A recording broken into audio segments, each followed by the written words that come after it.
Je vais essayer de vous expliquer simplement une grande partie du conflit entre les hommes et les femmes. Et honnêtement, comprendre ça peut éviter beaucoup de malentendus et énormément de souffrances. Vous êtes prêts?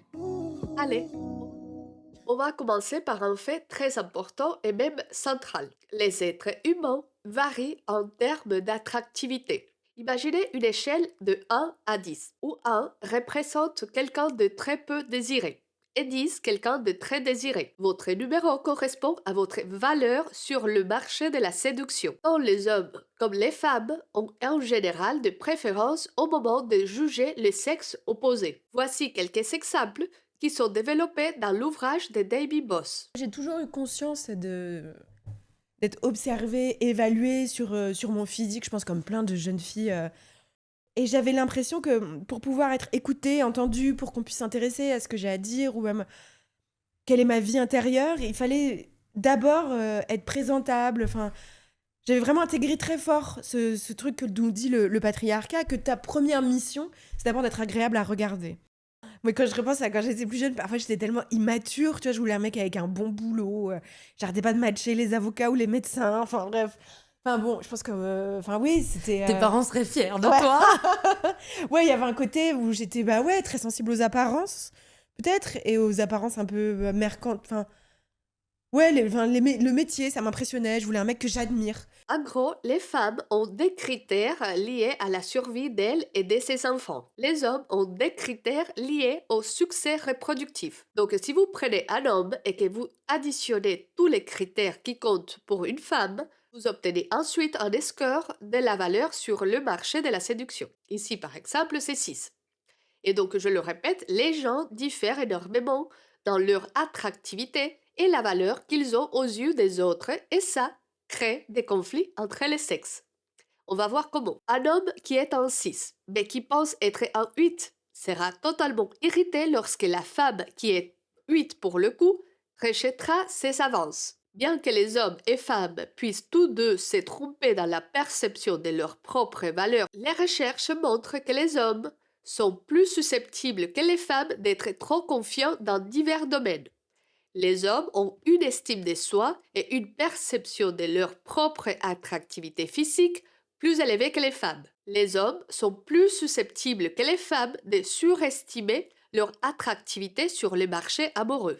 Les hommes sont plus vulnérables aussi au biais des surperceptions sexuelles, c'est-à-dire la tendance à interpréter à tort certains signaux comme une intention sexuelle alors qu'elle n'existe pas. Par exemple, un simple sourire ou une attitude amicale peut parfois leur faire croire que leurs avances sexuelles sont désirées alors que ce n'est pas le cas. Mais attention, car tous les hommes ne sont pas vulnérables à ces biais. Les hommes qui obtiennent un score élevé en narcissisme et qui indiquent une préférence pour les relations à court terme y sont particulièrement sujets. Une de ces façons dont les écarts de désirabilité créent des conflits ne repose pas sur les mauvaises perceptions des hommes, mais plutôt sur le fait que les hommes considèrent de nombreuses femmes comme étant au-dessus du seuil en termes d'attractivité, tandis que les femmes sont principalement attirées par les hommes situés dans le 20% le plus désirable. Ça donne aux femmes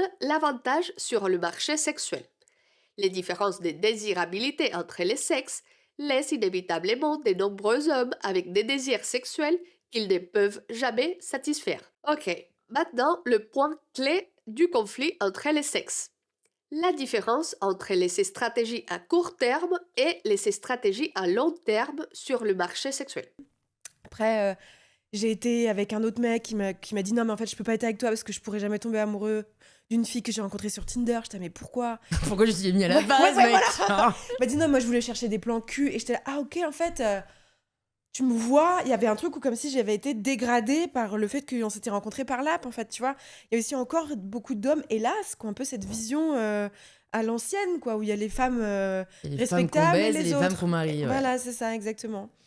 Puis après, bon, Ce type de conflit combine plusieurs éléments. Malgré les idées qu'on tente de nous faire avaler depuis plusieurs années, les hommes et les femmes ne sont pas égaux en tout, ni interchangeables. Les hommes ont un désir de variabilité sexuelle plus élevé que les femmes. Dans toutes les études faites dans différentes cultures, les hommes disent en général préférer avoir plus de partenaires sexuels que les femmes. La prostitution est principalement une industrie consommée par les hommes.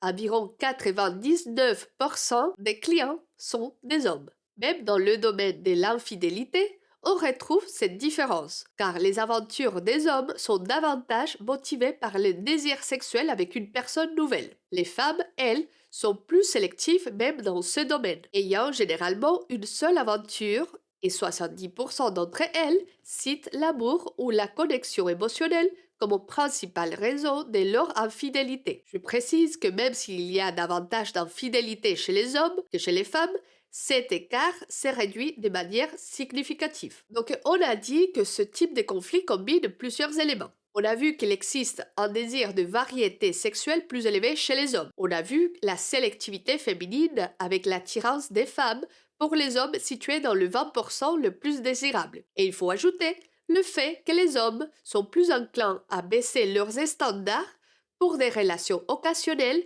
lorsque l'investissement, les risques et les coûts sont faibles. Par exemple, alors qu'un homme peut exiger qu'une femme se situe autour du 500e percentile en intelligence pour en faire une partenaire de mariage, il peut abaisser ce critère jusqu'au 40e percentile, voire moins, pour une partenaire sexuelle occasionnelle. C'est-à-dire qu'un homme qui est un 8 en valeur sur le marché amoureux est parfaitement disposé à coucher avec une femme qui est un 6 si cela demande peu d'investissement. Autrement dit, les hommes sont prêts à sortir avec quelqu'un en dessous de leur niveau lorsqu'il s'agit de sexe. Une femme dans cette situation, recevant l'attention d'un homme de plus haute valeur, va généralement croire qu'il se situe dans sa catégorie comme partenaire à long terme, alors qu'en réalité, il cherche peut-être simplement une relation sexuelle occasionnelle. Voici une anecdote racontée par le psychologue David Boss à propos d'une conversation avec une étudiante qui s'est confiée après plusieurs années de relations décevantes. Elle disait « Pourquoi est-ce que je suis harcelée par des hommes qui ne m'intéressent pas,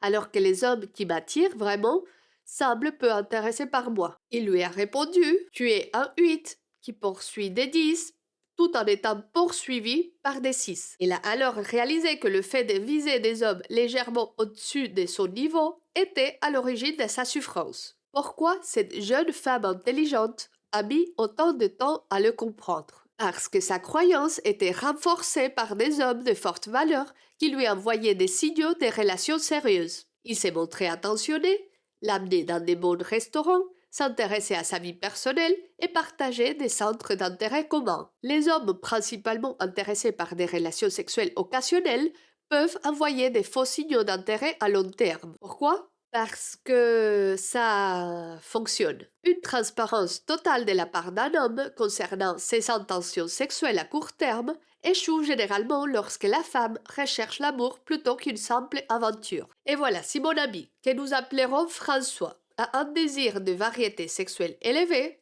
qu'il est physiquement attractif dans le 20% les plus désirables, qu'il gagne bien sa vie et qu'il sait être drôle de temps en temps, alors face à une opportunité avec peu d'investissement, peu coûteuse ou peu risquée, il est probable qu'il en profite.